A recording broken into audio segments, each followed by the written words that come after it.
दोस्तों आपका स्वागत है पूरा educated the video the success में। आज हम NCERT science class 7 chapter second nutrition in animals को डिस्कस करने जा रहे हैं। इससे पहले ऑलरेडी हमने चैप्टर फर्स्ट में न्यूट्रिशन इन प्लांट्स को देख लिया था। आज के चैप्टर में हम कुछ कीवर्ड्स को डिस्कस करेंगे जो कि मैंने आपको यहाँ पे प्रोवाइड करा दिया है, उसको आप एक बार देख लीजिए। यही हम आने वाले स्लाइड्स में डिस्कस करेंगे। यहाँ पे दो पिक्चर आपके लिए मैंने प्रोवाइड करा दिया है। इसमें एक ह्यूमन डाइजेस्टिव सिस्टम के बारे में आपको पता चल रहा है, दूसरे में आपको डाइजेस्टिव सिस्टम ऑफ र्यूमिनेंट के बारे में आपको दिख रहा है। यहाँ पे आपके खुद के बारे में आप डाइजेस्टिव सिस्टम को आप देखेंगे, कैसे आप खाने को खाते हैं और वो डाइजेस्ट हो जाता है, और आप उसको जो अनवांटेड फूड है उसको आप कैसे निकालते हैं। और फिर आप एनिमल्स के बारे में आप यहाँ पे देखेंगे जो कि आपके आसपास रोज आप देख सकते हैं। अगर आपको ये वीडियो पसंद आए तो आप इसको सब्सक्राइब करना मत भूलिएगा और शेयर करिए अपने दोस्तों से ज्यादा और थंब बटन दबाइए अगर आपको ये पसंद आए वीडियो। चलिए शुरू करते हैं हमारा ये लेक्चर, जो कि आपके लिए बहुत ही इंटरेस्टिंग होगा और आपको ये पसंद भी आएगा। फ्रेंड्स, अगर हम न्यूट्रिशन की बात करें तो न्यूट्रिशन दो टाइप के होते हैं, जो कि हमने आपसे पिछले लेक्चर में भी डिस्कस कर लिया था। पहला टाइप था ऑटोट्रोफिक न्यूट्रिशन। ये हम मेनली प्लांट्स में देखते हैं, प्लांट जो कि खुद का खाना बना सकते हैं। और हेटेरोट्रोफिक न्यूट्रिशन में हम जानते थे वो एनिमल्स, वो ऑर्गेनिजम्स जो खुद का खाना नहीं बना सकते हैं। इनमें हमने पिछले लेक्चर में प्लांट्स के बारे में भी डिस्कस किया। कुछ प्लांट्स थे जो कि हेटेरोट्रोफ्स थे, और आज के लेक्चर में हमारा पूरा फोकस ह्यूमन और एनिमल्स पे रहेगा, ठीक है। और इसमें हमारा मेन फोकस होलोजोइक न्यूट्रिशन पे रहेगा, जो कि एनिमल और ह्यूमन से रिलेटेड है। इसमें इनटेक ऑफ फूड और डाइजेशन की बात की जाती है, ठीक है। ये इन दोनों प्रोसेस से ही रिलेटेड है, तो हम यहाँ पे इसको डिस्कस करेंगे डिटेल में। उससे पहले हम देख लेते हैं कुछ एनिमल्स की इनटेक का प्रोसेस, कैसे वो इनटेक करते हैं। हम अपने बारे में तो जानते हैं, लेकिन कुछ एनिमल्स के इनटेक का प्रोसेस भी हम देख लेते हैं न्यूट्रिशन में। जैसा कि हम जानते हैं पहला स्टेप होता है इसमें इनटेक ऑफ फूड का। तो इनटेक ऑफ फूड में हम जानते हैं कि कुछ एनिमल्स जैसे कि बी है, या कुछ एनिमल्स जैसे कि हमिंग बर्ड्स हैं, ये कैसे इनटेक करते हैं। ये डायरेक्टली सक कर लेते हैं फ्लावर से नेक्टर को, ठीक है। नेक्टर को सक कर लेते हैं, जूसेस को सक कर लेते हैं। तो ये इनका प्रोसेस होता है पहला। दूसरा है, हम बात करेंगे इन्फेंट की, स्मॉल चिल्ड्रन की। वो अपने डायरेक्टली मदर मिल्क पर डिपेंड करते हैं, ठीक है। ये मदर के मिल्क पर डिपेंडेंट रहते हैं छोटे बच्चे, माँ के दूध पर। ये दूसरा प्रोसेस है इनटेक का। तीसरा है हमारा स्नेक का। स्नेक में स्पेशली हम बात करेंगे आज पैथन की, अजगर की, जो कि अपने प्रे को, जो उसका शिकार रहता है, उसको वो डायरेक्टली swallow कर लेता है, निगल लेता है, ठीक है। चौथा है हमारा एक्वेटिक एनिमल्स की बात। एक्वेटिक एनिमल क्या करता है? एक्वेटिक एनिमल जो टाइनी पार्टिकल्स जो फ्लोट करते रहते हैं पानी पे, ठीक है, उन पे वो फीड करते हैं, उन पे वो डिपेंड रहते हैं। तो ये चौथा का प्रोसेस हो गया इनटेक ऑफ फूड का। अब हम बात करेंगे ह्यूमन डाइजेशन की, ठीक है। ह्यूमन डाइजेशन में आप जानते हैं कि जो फूड है वो काफी कॉम्प्लेक्स फॉर्म में होता है। वो डायरेक्टली जो ह्यूमंस हैं उसको इनटेक नहीं कर सकते हैं। तो ये कॉम्प्लेक्स फूड, ठीक है, कॉम्प्लेक्स सब्सटेंसेस जो होते हैं इसको ह्यूमंस क्या करते हैं, सिंप्लीफाई कर लेते हैं। जो उनकी बॉडी में जूसेस प्रेजेंट रहते हैं उनकी मदद से, और इस प्रोसेस को डाइजेशन कहा जाता है।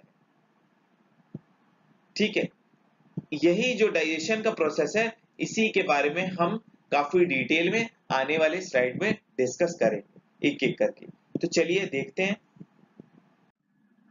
फ्रेंड्स, ह्यूमन डाइजेशन को डिस्कस करने से पहले हम कुछ इंटरेस्टिंग फैक्ट डिस्कस कर लेते हैं स्टारफिश के बारे में। स्टारफिश जैसा कि आप जानते हैं ये वाटर ऑर्गेनिज्म है। ये इसका जो अपर पार्ट है ये इसका एनस होता है जहां से वेस्ट प्रोडक्ट ये निकालता है, और लोअर पार्ट में इसी के ठीक नीचे माउथ होता है इसका। ठीक है, जहां से वो खाता है, इनटेक करता है खाने को। इसको और अच्छे से समझने के लिए हम एक डायग्राम बना लेते हैं, इसके खाने का प्रोसेस देखते हैं। अब ये देखिए लोअर पार्ट में हो गया माउथ, ये अपर हो गया इसका एनस। इसमें जो माउथ से टच करता हुआ एक इसका होता है पार्ट कार्डियक,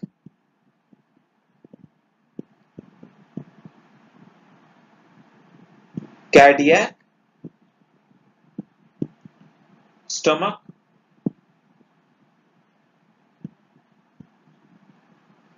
और ठीक इसके ऊपर होता है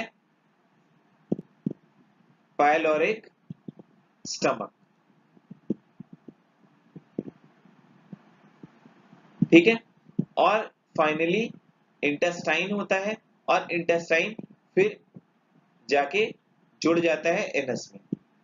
ठीक है, कहीं पे भी फूड अगर इसको दिखता है तो ये अपने कार्डियक स्टमक को बाहर कर देता है और फूड के चारों तरफ एंजाइम्स को रिलीज कर देता है, और एंजाइम्स की मदद से ये फूड को इनटेक कर ले लेता है, और फिर फाइनली ये कार्डियक स्टमक को मुंह के थ्रू, अपने माउथ के थ्रू अंदर ले लेता है। इसी तरीके से स्टारफिश अपना खाना खाता है।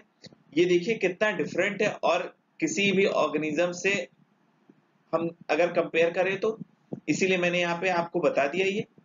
और अब हम बात करेंगे फ्रेंड्स ह्यूमन डाइजेस्टिव सिस्टम की। अगर हम ह्यूमन डाइजेस्टिव सिस्टम की बात करें तो ह्यूमन डाइजेस्टिव सिस्टम आपके लिए बहुत ही इंपॉर्टेंट है किसी भी कंपटीशन के लिए, क्योंकि ये आपके एग्जाम में लगातार पूछा जाता है, क्योंकि ये आपसे रिलेटेड है। तो इसमें जो पहला पार्ट है ये है बक्कल कैविटी का। बक्कल कैविटी को ही हम कहते हैं माउथ। ठीक है, जो हमारे मुंह में जो गड्ढा है इसको हम कहते हैं बक्कल कैविटी, जो कि यहाँ पे आप डायग्राम में देख सकते हैं। और यही बक्कल कैविटी आगे जाके एक पार्ट से जुड़ता है, वो है फूड पाइप। फूड पाइप को ही हम कहते हैं ओसोफेगस। ठीक है, ओसोफेगस कहलाता है फूड पाइप। ये देखिए ये है फूड पाइप। फूड पाइप फिर जाके जुड़ता है स्टमक से, तीसरे पार्ट से स्टमक से, फिर चौथे पार्ट में जाके ये स्टमक कनेक्ट होता है, ये होता है स्मॉल इंटेस्टाइन से। ये स्मॉल इंटेस्टाइन है, स्मॉल इंटेस्टाइन। फिर स्मॉल इंटेस्टाइन आगे जाके जुड़ता है लार्ज इंटेस्टाइन से। ठीक है, लार्ज इंटेस्टाइन का ही एंड पार्ट होता है, वो है रेक्टम। ठीक, और रेक्टम फिर फाइनली जाके एक पार्ट बनाता है, वो है एनस। यहीं से वेस्ट प्रोडक्ट बाहर आता है।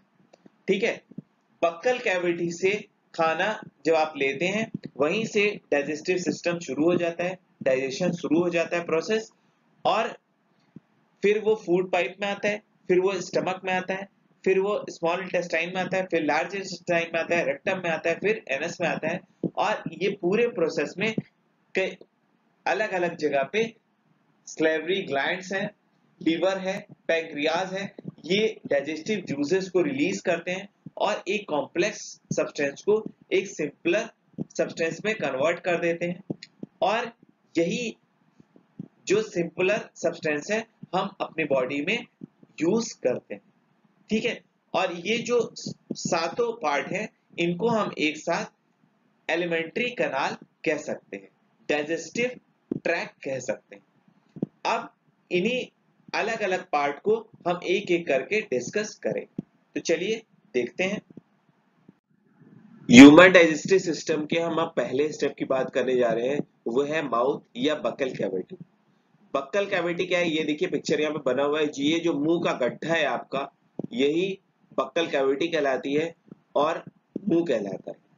इसमें तीन पार्ट होते हैं, एक होता है लिप्स, दूसरा होता है टीथ, अलग अलग तरह के दांत होते हैं, और तीसरा है आपका टंग जो जीभ कहलाती है हिंदी में, ठीक है। लिप्स जो होठ कहलाता है, इसका काम क्या होता है, ये ईयर को कंट्रोल करता है और आवाज को सही से निकालता है, ठीक है। होठ से हवा को हम कंट्रोल करते हैं और आवाज अच्छी निकलती है। और टंग क्या करता है, टंग हमारे खाने को मिक्स करता है, मिक्सिंग का काम है इसका पहला। दूसरा है खाने को ये अंदर की तरफ ढकेलता है, ठीक है, फूड को ये अंदर की तरफ पुश करता है इनसाइड, ठीक। ये इसका मेजर काम है। और ये फिर खाने में सलाइवा को भी मिलाता है, ठीक है। वो मिक्सिंग मैंने बता दिया यहाँ पे, सलाइवा में स्पेशली आपको लिख के भी दे रहा हूं। फिर टीथ के बारे में अब हम डिस्कस करेंगे डिटेल में। टीथ फ्रेंड्स कितने टाइप की होती है, तो टीथ अगर आप बात करिए तो टीथ 4 टाइप की होती हैं, 4 टाइप्स की टीथ होती हैं, ठीक है। 4 टाइप में पहला है इंसिजर। इंसिजर्स जैसा कि आप नाम देख रहे हैं, ये कुछ काटने का काम करेगा, सीजर की तरह काम करेगा, कैंची की तरह। तो ये ऊपर से फ्लैट होती हैं और ये धारीदार होती हैं, इसीलिए ये आसानी से काट सकती हैं। दूसरा होता है कैनाइन्स। कैनाइन का काम होता है फाड़ना, टीयर करना। ये पॉइंटेड होती है ऊपर में, इसीलिए ये काम ये अच्छे से कर पाती हैं, फाड़ने वाली। फिर तीसरा है फ्रेंड, वो है प्रीमोलार। प्रीमोलार का काम होता है च्यू करना, चबाना और थोड़ा बहुत ग्राइंड करना, ठीक है। मेन काम है इसका च्यू करना। च्यू करने के लिए उसका फ्लैट होना बहुत जरूरी है। तो ये जो होते हैं ये ऊपर से फ्लैट होते हैं, ठीक। और मोलार का काम होता है ग्राइंडिंग, अच्छे से उसको छोटा कर देना खाने को।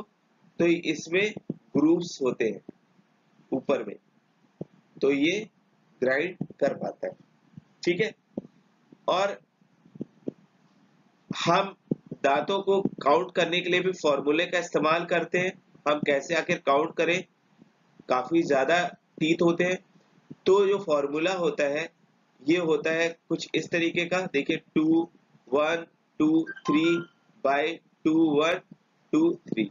ये अपर जॉ का है, ठीक है, ये लोअर जॉ है।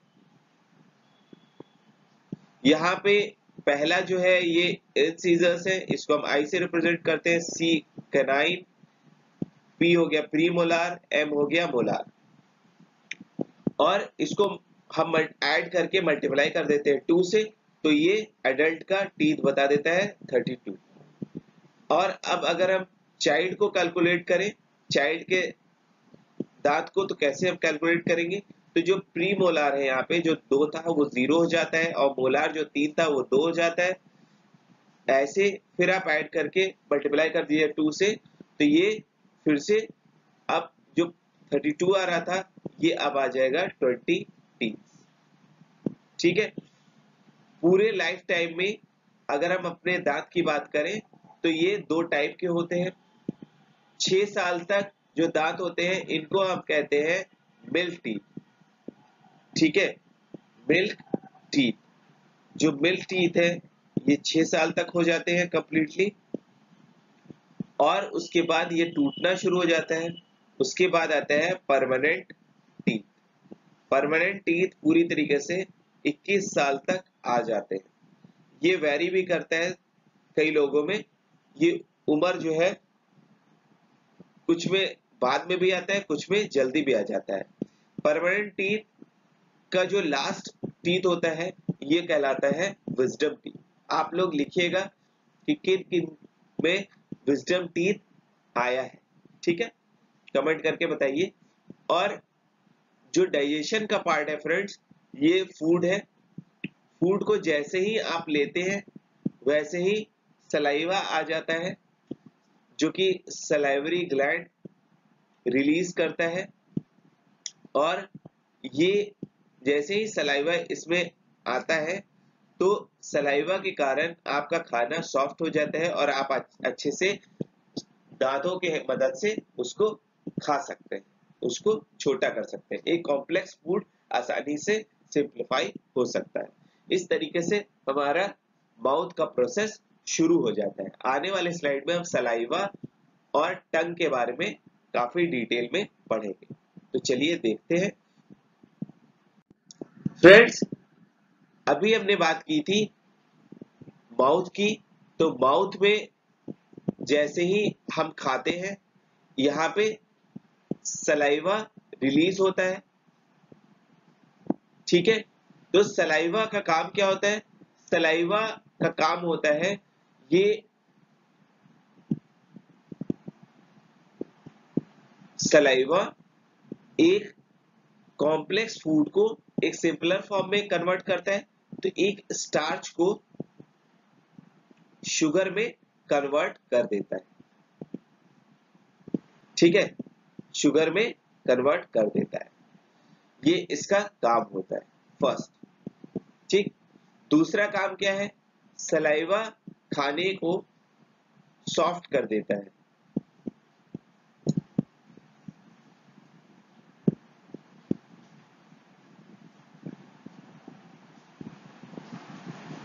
ठीक, और ये इसी तरीके से खाना हमारे शरीर में चला जाता है। अब हम बात करेंगे टंग की। टंग क्या करता है? तो टंग जो हमारे मुंह के अंदर होता है वो, ये टंग है मान लीजिए। ठीक है, टंग का पहला काम होता है मिक्सिंग करना, सलाइवा के साथ मिक्स करना खाने को और इसको सॉफ्ट कर देना। ठीक है, और दूसरा काम है कि फूड को ये पुश करता है अंदर की तरफ, पुश इनसाइड। ठीक है, पुश कर देता है इनसाइड, और ये वर्ड्स को प्रोनाउंस करने में, निकालने में हेल्प करता है। ठीक है, वर्ड्स को प्रोनाउंस करने के लिए ये हेल्प करता है। ये 3 काम इसका मेनली होता है। पहला है सॉलो करना, फूड को हेल्प करता है अंदर की तरफ सॉलो करने का। और चौथा काम है इसका, इसके अंदर क्या होता है? टंग के अंदर टेस्ट बर्ड्स होती है। ठीक है, जो टेस्ट बर्ड्स प्रेजेंट होती है, ये इसको हेल्प करता है रिकॉग्नाइज करने में, किसी भी खाने का टेस्ट बताने में। ठीक है, डिफरेंट इसमें टेस्ट बर्ड्स होती है। और टीथ में ही हम एक चीज और आपको बताना चाहते हैं टीथ के बारे में। टीथ में क्या होता है कि ऐसे तो आपके मुंह में हमेशा बैक्टीरिया प्रेजेंट होते हैं, लेकिन कुछ जो बैक्टीरिया होते हैं वो आपको हार्म नहीं पहुंचाते। लेकिन अगर आप खाना खाते हैं और अपना मुंह नहीं धुलते तो क्या होता है, खाने के साथ जो बैक्टीरिया वहां पे बन जाता है, ठीक है, जो बैक्टीरिया आ जाते हैं वो बहुत ही हार्मफुल होते हैं हमारे लिए। और वो धीरे धीरे क्या होता है, बैक्टीरिया से ही हमारा फिर खाने में ही खाना होता है, बैक्टीरिया नए आने लगते हैं और वो अटैक करने लगते हैं और फिर एसिड जनरेट होने लगता है। ठीक है, एसिडिक हो जाने के कारण क्या होता है, हमारा जो टीथ होता है वो डिके करने लगता है। ठीक है, सड़ने लगता है, तो इसको हम टूथ डिके कहते हैं।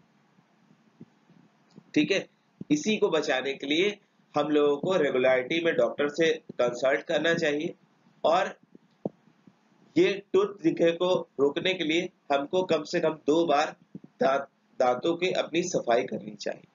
ठीक है, और यहाँ पे सबसे ज्यादा हार्मफुल क्या होता है टूथ डिके के लिए, तो जो आप चॉकलेट खाते हैं, चॉकलेट्स हमारे लिए बहुत ही हार्मफुल है। जो मिठाई खाते हैं, कोल्ड ड्रिंक्स पीते हैं या कोई भी शुगर का प्रोडक्ट आप इस्तेमाल करते हैं, ये हमारे लिए बहुत ही हार्मफुल होता है। इसको आपको कम खाना चाहिए या खाइए भी तो दांत साफ कर लीजिए। ठीक है, ये हमारा यहाँ पे हमने टंग के बारे में डिस्कस कर लिया अच्छे से। अब हम समझ चुके हैं कि अच्छे से कैसे हम अपने खाने में बिहेवियर लाएं। तो कोई भी अगर हम खाना जो हम इनटेक कर रहे हैं, ये सिंपली हम कह सकते हैं इसको इंजेशन। ठीक है, जब खाना हम खा रहे हैं सिंपली उसको हम कहेंगे इंजेशन। और इसको जो खाना हम खाते हैं इसकी सफाई भी बहुत जरूरी है, नहीं तो टूथ डिके होने लगता है। ठीक है, इंजेशन से ही हमारा डाइजेशन स्टार्ट हो जाता है। ठीक, चलिए अब बक्कल कैविटी की अगर हम बात करें फ्रेंड्स, तो बक्कल कैविटी में टंग प्रेजेंट होता है।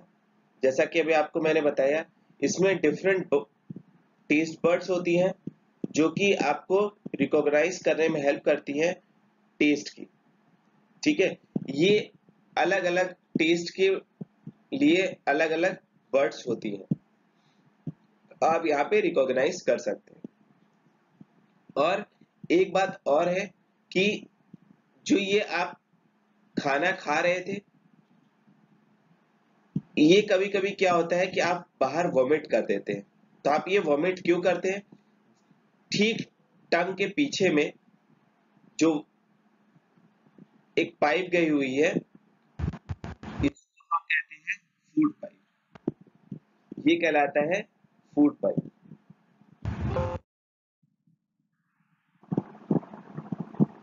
और इसी के साथ साथ एक और पाइप गई हुई है जो कि लंग्स तक गई हुई है। फूड पाइप जाके मिलती है स्टमक में और विंड पाइप जाके मिलती है लंग्स में।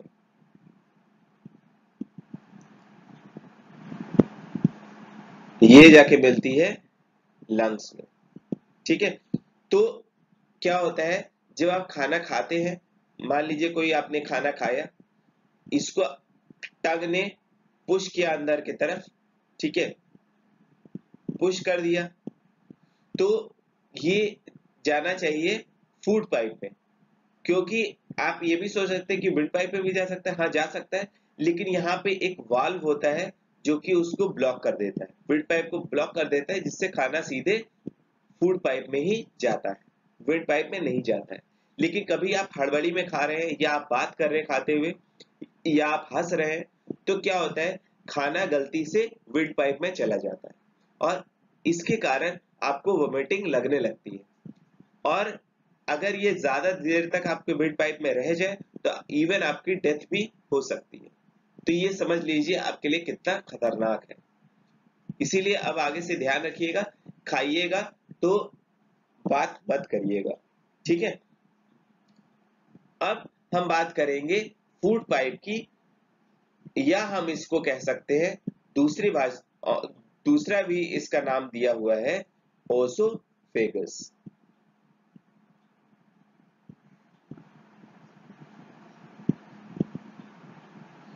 अब ओसोफेगस की अगर हम बात करें तो ये काफी लंबा पाइप है। ये सीधे जाके स्टमक को कनेक्ट करता है, ठीक है फ्रेंड्स। माउथ में भी आपने देखा कि सलाइवा आया, सलाइवा ने खाने को सिंप्लीफाई किया, फिर जब ये विंड पाइप में जाता है, ओसोफेगस में जाता है ये खाना, तो वहां पे भी डाइजेस्ट होता है, ठीक है। हर स्टेप पे खाना डाइजेस्ट होता है। और ये अब हम बात करेंगे आने वाले स्लाइड में स्टमक की। फ्रेंड्स, ये जो ओसोफेगस है ये सीधे मुंह से शुरू हो जाता है, ये फिर आके मिलता है स्टमक में, ठीक है। ये स्टमक यू शेप का ऑर्गन है। जब खाना ओसोफेगस से नीचे की तरफ आता रहता है, तब ये फाइनली जैसे ही स्टमक में एंटर करता है, ये इसके जो इनर लेयर है यहाँ पे म्यूकस जनरेट हो जाती है, क्योंकि जैसे ही खाना स्टमक में आएगा, वो खाना के साथ जो बैक्टीरिया आए रहेंगे उनको किल करने के लिए हाइड्रोक्लोरिक एसिड रिलीज होता है। उससे इनर वॉल्स को नुकसान पहुंच सकती है, इसीलिए इनर वॉल को म्यूकस घेर लेता है, ठीक है। उससे हमारी इनर वॉल बच सकती है, इसीलिए म्यूकस को सीक्रेट करता है स्टमक। और जो डाइजेस्टिव जूस है वो खाने को डाइजेस्ट करने लगती है। और यहाँ पे जो प्रोटीन है, खाने के साथ जो प्रोटीन आया है वो यहाँ पे सिंप्लीफाई किया जाता है, ठीक है। सिंप्लीफाई किया जाता है प्रोटीन को, और जो भी खाना पच नहीं पाता वो फर्दर स्मॉल इंटेस्टाइन की तरफ भेज दिया जाता है। स्मॉल इंटेस्टाइन काफी लंबा ऑर्गन है, ये करीब 7.5 मीटर्स का है। यहाँ पे रेड ब्राउन कलर का ऑर्गन होता है लीवर। स्टमक के पास में ये सीक्रेट करता है बाइल जूस, जो कि फैट्स को सिंप्लीफाई करता है, ठीक है फ्रेंड्स। और स्टमक के दूसरे साइड में यहाँ पे देखिए मैं बना रहा हूं, यहाँ पे पैंक्रियाज होते हैं। ये कार्बोहाइड्रेट्स और प्रोटीन्स को फर्दर सिंप्लीफाई करते हैं, कार्बोहाइड्रेट्स और प्रोटीन्स को फर्दर सिंप्लीफाई करते हैं, ठीक है। तो इस तरीके से अलग अलग जगह पे स्टेप पर फूड डाइजेस्ट होता जाता है। और यहाँ पे जो बाइल जूस आपने देखा था जो लीवर रिलीज कर रहा था, ये गॉल ब्लैडर में स्टोर हो जाता है फिर फाइनली जाकर, ठीक है। गॉल ब्लैडर में यही जूस जाके एक सैक में स्टोर हुआ रहता है, और जैसे ही डाइजेस्ट करना होता है ये आके स्मॉल इंटेस्टाइन में फैट्स को अटैक करते हैं और उसको और सिंप्लीफाई कर देते हैं। इस तरीके से हमारा प्रोसेस चलता है। और ये अब हम देख लेते हैं एक केस के थ्रू कि कैसे हमको पता चला कि स्टमक कैसे फंक्शन करता है। तो ये कुछ 1822 की बात है फ्रेंड्स, जब एक शॉटगन से मारा गया था एक मिलिट्री पर्सन को जिनका नाम था मार्टिन। वो एडमिट हुए और विलियम बेयरमॉन्ट ने उनको देखा था, डॉक्टर थे वहां पे। उन्होंने देखा कि काफी बड़ा राइट साइड में डैमेज हो गया चेस्ट वॉल का, और उन्होंने कई ऑपरेशन भी किए, फिर भी वो होल रह गया था। उसके कारण विलियम बेयरमॉन्ट को अपॉर्चुनिटी मिली कि वो स्टमक में देख सके कि स्टमक कैसे फंक्शन करता है, और उन्होंने देखा कि स्टमक जो है वो खुद ही में चर्न आउट करता है, खाने को मिक्स करता है और जूसेस को रिलीज करता है, जो कि वो फूड को फर्दर डाइजेस्ट करने में हेल्प करता है, ये लिक्विड। और एक एंड में जो स्टमक है वो इंटेस्टाइन से जुड़ा हुआ है, और दूसरे एंड में वो ओसोफेगस से जुड़ा हुआ है। ये सारे ऑब्जर्वेशन विलियम बेयरमॉन्ट ने हमको बताए, इससे हमको काफी नॉलेज हुई। फ्रेंड्स, अभी हमने देखा कि जो ये स्टमक था, स्टमक में हमने देखा कि जो कार्बोहाइड्रेट्स थे, कार्बोहाइड्रेट्स कन्वर्ट हो गए सिंपलर सब्सटेंसेस में, ग्लूकोज में, और फिर हमने देखा जो फैट्स थे, फैट्स कन्वर्ट हो गए फैटी एसिड्स में या ग्लिसरॉल में,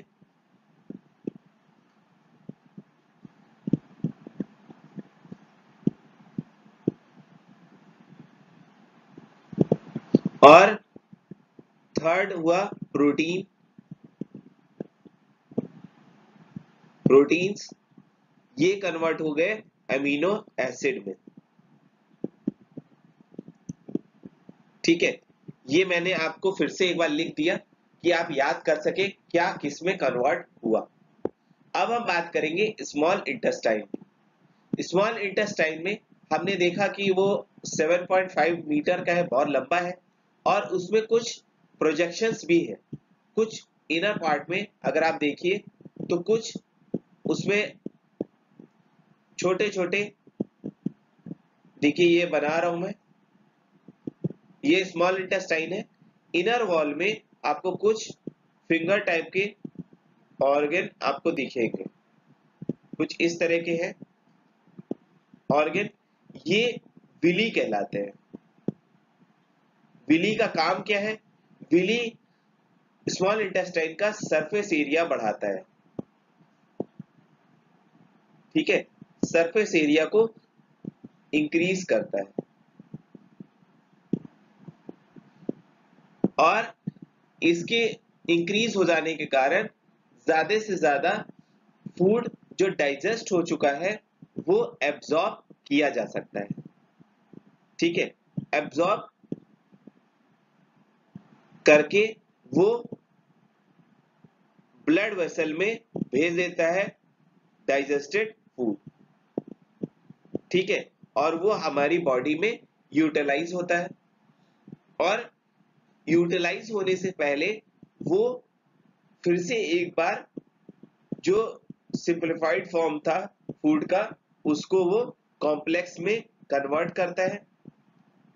ठीक है, कॉम्प्लेक्स सब्सटेंस में बनाता है जो कि हमारी बॉडी को यूज करना रहेगा, और ये जो प्रोसेस है कॉम्प्लेक्स फॉर्म में कन्वर्ट करने का, इसको हम एसिमिलेशन कहते हैं।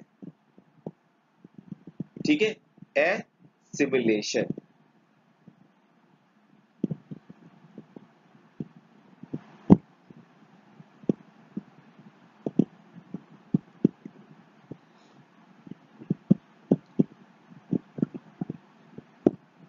ठीक, और जो भी अब यहाँ पे बच गए जो डाइजेस्ट नहीं हो पाए फर्दर, फूड में जो भी मटेरियल था वो अब जाके लार्ज इंटेस्टाइन में पूरी तरीके से हम देखेंगे किस तरीके से वो डाइजेस्ट होते।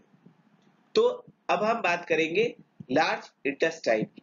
स्मॉल इंटेस्टाइन का हमने देख लिया, स्मॉल इंटेस्टाइन में हमने काफी चीजें देखी। अब स्मॉल इंटेस्टाइन के बाद आता है large intestine. Large intestine connect करता है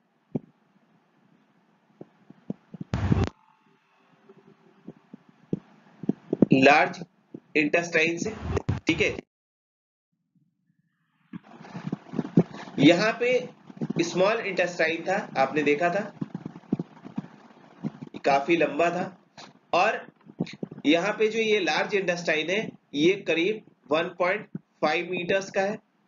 और ये क्या करता है, ये बॉडी से फूड से क्या करता है, बॉडी ले लेता है वाटर यहाँ पे और सॉल्ट, यहाँ पे फर्दर डिसॉल्व हो जाते हैं, और जो भी चीजें बच जाती हैं फर्दर वो नीचे आके स्टोर हो जाती हैं। जो अनवांटेड मटेरियल होता है वो आके स्टोर हो जाता है रेक्टम में, और रेक्टम फर्दर इसको पुश कर देता है एनस की तरफ, और एनस से ये अनवांटेड फूड, जो अनवांटेड मटेरियल है, वेस्ट प्रोडक्ट है, ये बाहर हो जाता है, और ये इजेक्शन के प्रोसेस को हम कहते हैं इजेक्शन। जो हम बाहर निकाल रहे हैं इसको हम कहते हैं इजेक्शन, ठीक है। इंजेक्शन था अंदर करने को और इजेक्शन है बाहर करने को, ठीक है। तो यहाँ पे आपको ये क्लियर हो गया। और यहाँ पे एक हम डिजीज की बात कर लेते हैं।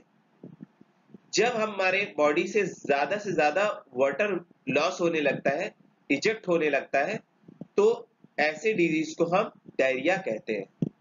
और डायरिया का सबसे अच्छा इलाज होता है कि आप वहां पे पर्टिकुलरली, ये बच्चों में ज्यादातर देखा जाता है, ये फूड पॉइजनिंग से हो सकता है, इन्फेक्शन से हो सकता है, वहां पे आप डायरिया जब भी किसी बच्चे में आप देखें तो आप उसको क्या करिए, आप वाटर में कुछ सॉल्ट ले लें, पिंच ऑफ सॉल्ट ले लें और शुगर ले लें और उसको दे दें, तो डायरिया कंट्रोल में आ सकता है। ऐसे सॉल्यूशन को हम, जो वाटर, सॉल्ट और शुगर है, इसको हम ORS कहते हैं, ओरल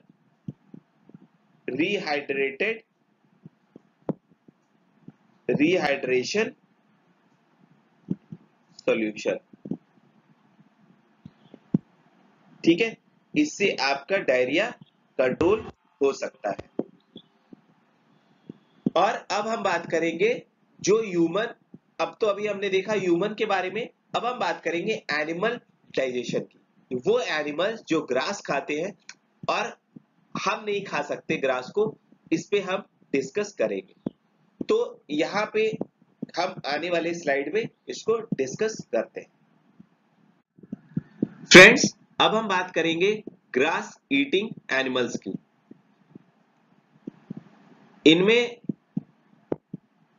है काऊ, बफेलो, ये सब ग्रास ईट करते हैं।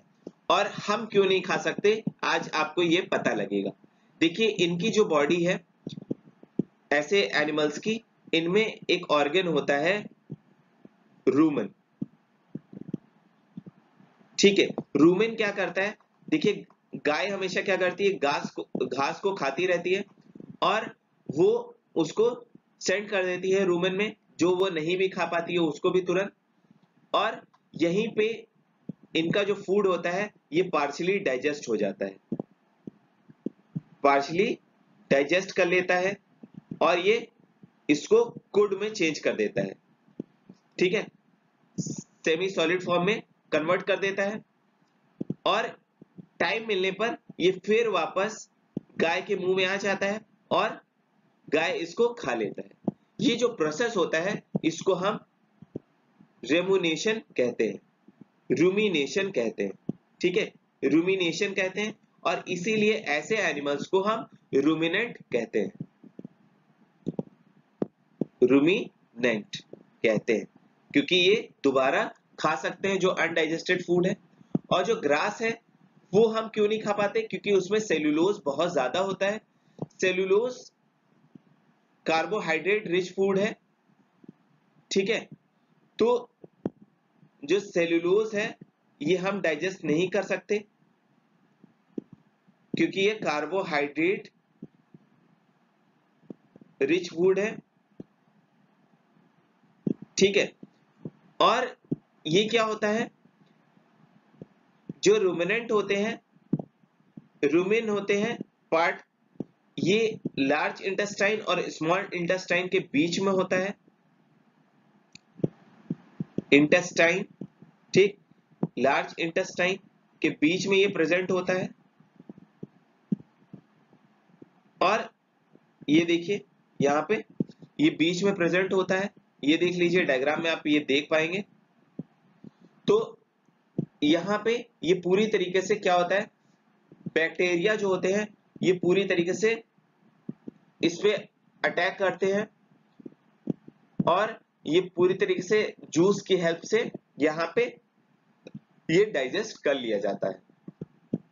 और ह्यूमंस में ये चीज प्रेजेंट नहीं होती है और इसीलिए हम ग्रास को डाइजेस्ट नहीं कर पाते। अभी तक तो हमने देखा कि ग्रास ईटिंग एनिमल्स कैसे डाइजेस्ट करते हैं। अब हम बात करेंगे ऐसा ऑर्गेनिज्म की जो कि सिंगल सेल्ड है, जिनके मुंह भी नहीं है। अभी तो हम देख पा रहे हैं कि ये जो एनिमल्स हैं इनके मुंह है और अनवांटेड फूड ये बाहर निकाल देते हैं। लेकिन कुछ ऐसे ऑर्गेनिजम्स हैं जैसे कि अमीबा है जिनके मुंह भी नहीं होता है, फिर भी वो खाने को खाते हैं और डाइजेस्ट करते हैं। और इनका जो न्यूक्लियस होता है ये काफी थिक होता है, ठीक है, इनका जो न्यूक्लियस होगा ये काफी थिक होगा और ये किसी भी शेप के हो सकते हैं और इनके बॉडी में राउंड शेप का, ठीक है, एक स्मॉल शेप का बबल होगा जो कि करीब करीब राउंड ही होता है। इसको हम फूड वैक्यूल बोलते हैं।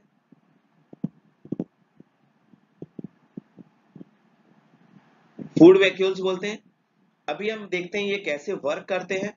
तो क्या होता है, जो अमीबा है ये खाना खाने के लिए कहीं पे अगर देखता है तो ये फिंगर लाइक प्रोजेक्शन बाहर निकाल देता है और इस खाने को इस फॉल्स फिट से, ये फॉल्स फिट जो होता है इसको हम सीडोपोडिया भी कहते हैं, सीडोपोडिया, इसी के हेल्प से अमीबा चलते भी हैं और ये जो फूड है ये इनटेक कर लेता है और फूड वैक्यूल में आके ये डाइजेस्ट होते हैं। यहाँ पे ये जूसेस रिलीज करता है फूड वैक्यूल और ये इसको डाइजेस्ट कर लेता है और जो अनवांटेड फूड होते हैं वो धीरे धीरे यहां से इजेक्ट आउट कर दिया जाता है, ठीक है। ये अमीबा का प्रोसेस होता है, ये आप यहाँ पे देख सकते हैं, देखिए काफी अच्छे से ये डायग्राम दिया हुआ है। और ये जो फिंगर लाइक प्रोजेक्शन है यहीं पे ये निकलता है और ये धीरे धीरे मूव करते रहते हैं, ये लिक्विड पे मूव करते रहते हैं, ठीक है। और ये जो वैक्यूल की मैंने बात की थी ये साइटोप्लाज्म में प्रेजेंट होता है, साइटोप्लाज्म, ठीक है। ये मैंने आपको पहले भी बता दिया है ह्यूमन सेल में, आप उसको जाके प्रीवियस लेक्चर्स में देख सकते हैं, आपको ये जो पार्ट्स हैं और क्लियर होंगे। यहाँ पे मैंने ये आपको क्लियर कर दिया है। फ्रेंड्स, यहाँ पे जो फूड वैक्यूल्स में डाइजेस्टिव जूसेस रिलीज कर रहा था अमीबा, वो यहीं पे फूड को सिंपलीफाई कर देता है और डाइजेस्टेड फूड को एब्जॉर्ब कर लेता है और अनडाइजेस्टेड फूड को वो रिलीज आउट कर देता है। ये जो सब्सटेंस जो ये एब्जॉर्ब कर रहा है, इससे ये अपने ग्रोथ को मेंटेनेंस जो रखता है अपने बॉडी में, और ये मल्टीप्लाई भी इसी के हेल्प से करते हैं। और आने वाले लेक्चर में हम ये देखेंगे कि कैसे एक फूड एक जगह से दूसरी जगह ट्रांसपोर्ट होता है, और हम फर्दर बॉडी से रिलेटेड और भी चीजों को डिस्कस करेंगे। यहाँ पे हमारा ये चैप्टर कंप्लीट हो गया। आशा करते हैं आपको ये पसंद आया होगा। Thank you friends. If you like our work, please subscribe to the channel Pura Educator, the way to the success. Subscribe our channel, share the videos with your friends, comment if you like anything to be done. दोस्तों, आपको हमारा काम पसंद आए तो please subscribe करें पूरा educator the way to the success को, शेयर करिए अपने दोस्तों से, कमेंट करिए अगर आप कुछ नया चाहते हैं। हम ऐसे ही वीडियो आपके लिए लाते रहते हैं। आशा करते हैं आपको ये वीडियो पसंद आया होगा, और पसंद आए तो प्लीज थंब बटन दबाना मत भूलिएगा, इससे हमको काफी एनर्जी मिलती है। Thank you friends, once again we will meet you very soon with a new video.